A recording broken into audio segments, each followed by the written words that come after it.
Bilang ko sa dagat na apoy, di makahinga sa init na dumadaloy. Ialay mo ang bagong pag-asa sa tulad kong nasadlap sa pagkakasala. Sa liwat may adlaw naman sa aton tanan nga palangga nga tagparamati. Sa karon nga adlaw isa raman kasulat ang aton hatagan sang kabuhi diri sa aton panatuntunan Provincial Jail. Iahon mo ako sa nagliliyap na apoy, na aking matikman ang tamis ng sandali. Maayong adlaw sa tanan nga tagpalamati sining palatuntunan, Provincial Jail. Tawga lang ako kay Camille. Nagapanuigon sang 24 anyos. 15 anyos pa lang ako sang mapatay ang akon mga ginikanan sa aksidente. Ginsapupo ako sang akon maninoy nga si Sopronio. Ginkabig niya ako nga daw anak. Siya man ang nagpatigayon sa akon nga mangin isa ka reporter sa TV nga ginaobrahan niya. Isa ka besina? May assignment ang ginhatag sa ako ng amon nga manager. Sa eroplano ako nagsakay. Apang sa malain nga palad, na-crash dayon ang eroplano sa mag-take off na ini. Agod mahang pa ninyo ang tanan, suguran ko ang akon pagsaysay diri sa Provincial Jail.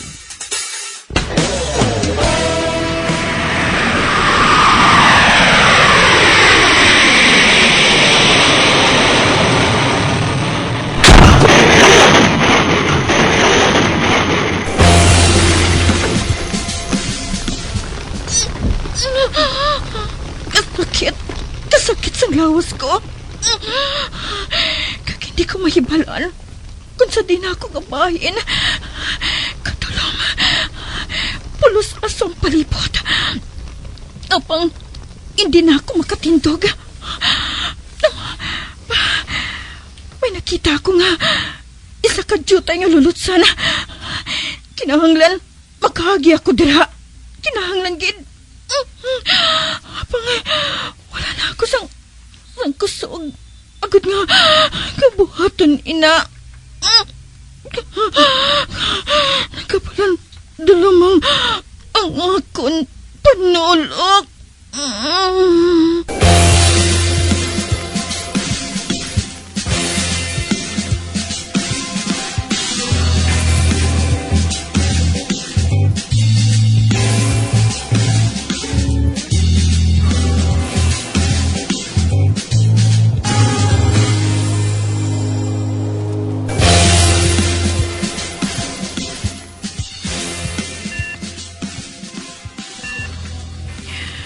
Diin ako. Hindi ako gihapon makakita. May nabatian ako nga nagkasugilanon. Malapit lang sa akon. Nabatian kong gahod sa mga makina sa akon palibot. Nagaraging ring na telepono. Mga tikang nga nagapakato pa kari. Apang ginaswerte pa siya. Nakapati ako sa mga naghahambalanay. Ginaswerte siya. Gamahinay lang. May gasolina nga nagbasa sa iya, kuya. Kanya mo'y nang rason nga nasunog ang yanawong. Saan pa siya makabugtaw, doktor? Medyo madugayan pa. Ang trauma nga parusin madugay kag makarecover ang iya lawas. Maabot ang surgeon, boss.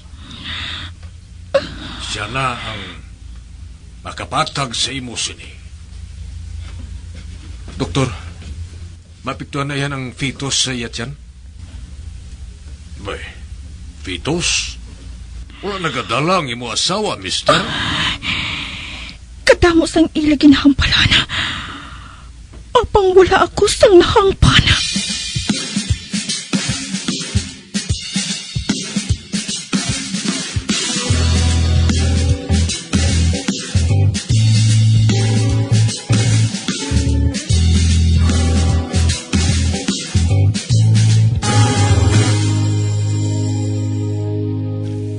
Mrs. Garbusa, nabatian mo bala ako?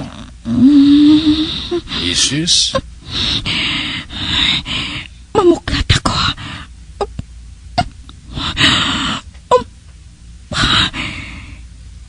Hindi makamuklat ang akong mga mata. Nakakita ako sa jutay nga kasanag. Kasakit. Kasakit sa kasanag nga nagtupa sa akong mga mata. Nurse, paibalang yabana nga nakabugtaw na siya. Nahatag bala niya sa inyong address ang hotel nga ginadayunan niya?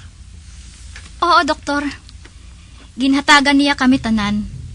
Agod ipahibalo sa iya nga nakabugtaw ng iya asawa. Mrs. Garbusa, nakaibalo ako nga hindi ka pa komportable sa kaimtangan mo ngayon. Hindi ka pa pwedeng makahambal eh. Just relax Apang sa hindi madugay, maabot na ang imo pamilya. De buenas ka pa, misis. Nakaluwas ka pa. Kagabi mo, hindi ko ma-imagine kung anong nagakatabo sa sulod sang eroplano. Husto! Nakadumdum na ako. Nadumduman kong nagakatabo sang tion nga to. Nagasingkitan ako. Kagbasa ako sang balhas. Apang, hindi gali balhas. Dugo ang nagbasa sa ako na wong. Naghatag ako sang emergency instruction. Nasulit-sulit sa mga pasahero. Nabuhat ko ato. Kag sa makahalin ako sa nagakalayong nga bahin sa eroplano, hindi ako makakita. Nagdalagan ako. Kag hindi ko na mabatas ang kasakit kag kahadlok. Apang kinahanglan nga buhaton ko. Bangod dala kong malahalon nga butang.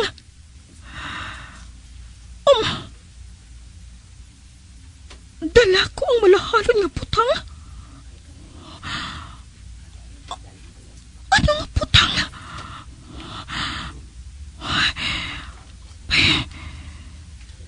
Kag pagkatapos, nahulog ako. Gusto, nadumduman ko na. Nahulog ako. Kagang laom ko, amo na itong katapusan ko nga pagkakita sa kalibutan. Kag wala ko na batyagan ang akong pagtupa sa duta. Pangod wala na ako sang animo. Nadulaan ako sang animo. Oh, doktor, Ano ina, nurse? nagdasig ang iya heartbeat. Ano?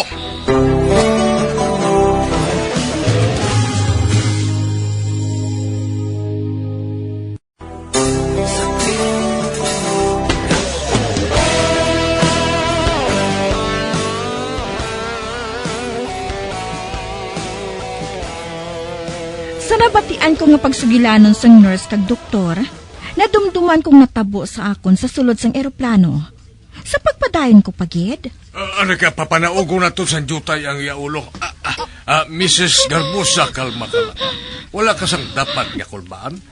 Ay, Dok, ari na si Mr. Garbosa. Doktor, anong natabo, ha? Mr. Garbusa, maayo kay Ari ka na. Carol? Ari na siya. Kag malapit na siya sa akon. Papanimahuan ko ang iyang kulon. Carol, luwas ka na sa katalagman. Nagkibalo ako nga nahadlok ka kag nagakabalaka ka. Apang mag-aayo ka pa. Amo man si Mandy. Ato sa ospital kag ginabantayan sa ni Mama. May mga paso man. Kag may mga bakiras ang iyang mga butkon. Apang mag-aayo siya. Kamu ni Mandy, luwas na sa katalagman. Amo inang malaron sa tanan. Doktor, ginahandom niya nga uyatan ang akong kamot. Apang hindi niya mabuhat. Itungtong kong kamot ko sa baga niya. Oo, sige. Apang pagkatapos magalin ka na, nagipikto na ang bulong nga gin-inject namon sa iya. Matulog na ina siya. Doktor, mababilin ako dre. Hindi ko siya gihapon, mamurutan. Apang sino si Mandy? Nga ginatawag nila ako nga Mrs. Garpusa. Nagapati bala sila. Nga bana ko siya. Nagsala sila. Wala ko gani siya makilala.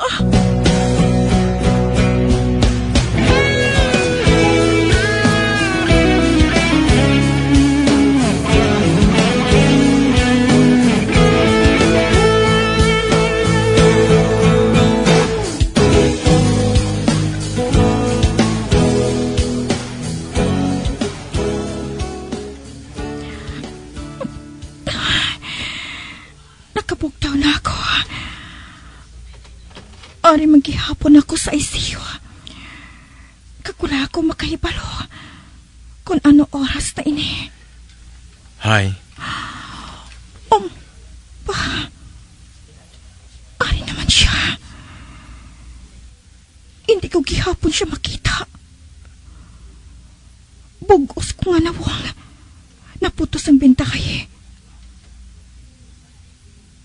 Kag hindi man ako makaliso. Ang duha ko kamata. Natabunan na sang bintay. Apang hindi ko gihapon mamuklat. Bangod kasilaw kaayo. Kag hindi ba ako gihapon makahampala. Ang idalong na porsyon sang ako na wong. Nagdilig Nakaibalo ako nga mabatian mo ako. Nakaibalo ka bala kung sa diin ka? Abi kung nakabati ka sa akon, magpamiso ka. Mamisok ako. Good. Siling nila, hindi ka kuno dapat tublagon. Abang kilala ko ikaw. Luyag mo ba lang nga makaibalo sang tanan? Gusto ako? Mamisok ako. Nagpamiso ka naman. Nakadumdum ka ba lang nga nagsakay ka mo sa aeroplano? Kamong gaduan ni Mandy? Nag-shopping ka mo sa iban nga lugar? Nakadumdum ka bala sang crush? Sa ano ko siya masukiran? Ka hindi ako si Carol. Kag hindi ko kilala si Mandy. Pero nagpamisok ako. Pangod nakadumdum ako sang crush. 14 na lang ka mo ang nakaluwas.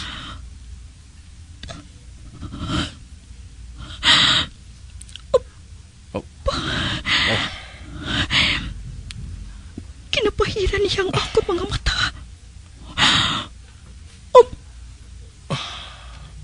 Nagkaibigan niya ako. Abi mo, Diyos lang na kay balo.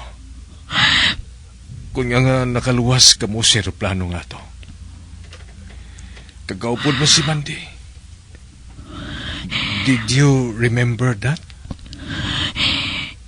Hindi ako mamisok. Okay lang. Okay lang. Wala sang kaso. Pero nahimo mo. Naluwas mo ang yakabuhi. Ang bali niya nga butkon nagtadlong na. Kag hindi na kinahanglan ng skin grafts para sa iya paso. Gintabunan mo siya sa imo lawas. Kag subong buhi siya.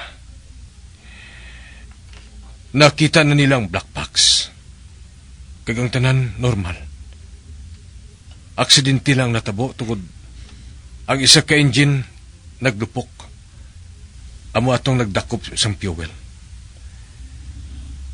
Kag ang eroplano naputos ang kalayo. Kag nakahimo ka nga makagwa sa exit, sa pakpak sing eroplano nga dala si Mandy. Isa sa mga survivor ang nakakita sa imo. Nga nagahulat nga mabuksan ang seatbelt ni Mandy. Tubtob nga nakalambot ka mo si katatlong nga ganaan. Ngang imo na mong basa na sa mga dugo. Gani nakaangkon na sa mga pilas. Bangod sa impact. Kung 14 lang ang nakaluwas, madamo sa napatay. Wala ako makatungtong sina. Ang natungtungan ko lang, amo nga mapatay na ako. Kay nasuffocate ako sa mga aso. Kagsubong na, hatagan ako sang credit. Sa nahimo ko nga pagluwas kay Mandy, sa amusad to kaapiki sa nitabo. Kung ano man ang kabangdanan nga ako ang ginpili nga mabuhi, wala ako makahibalo.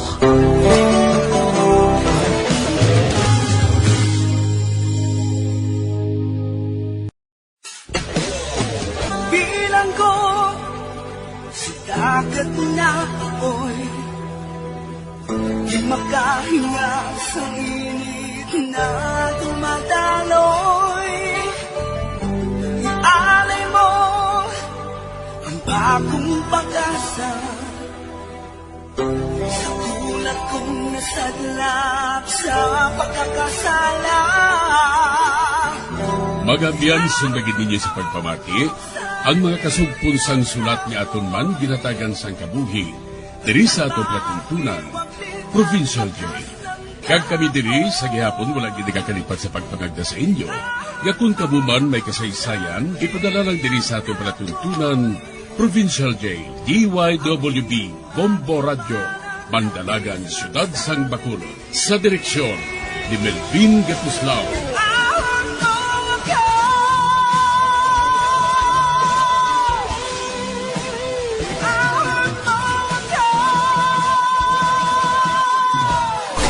Bombo Radio Philippines. Patuloy na #1 sa drama. Fast Paradyo! Bombo!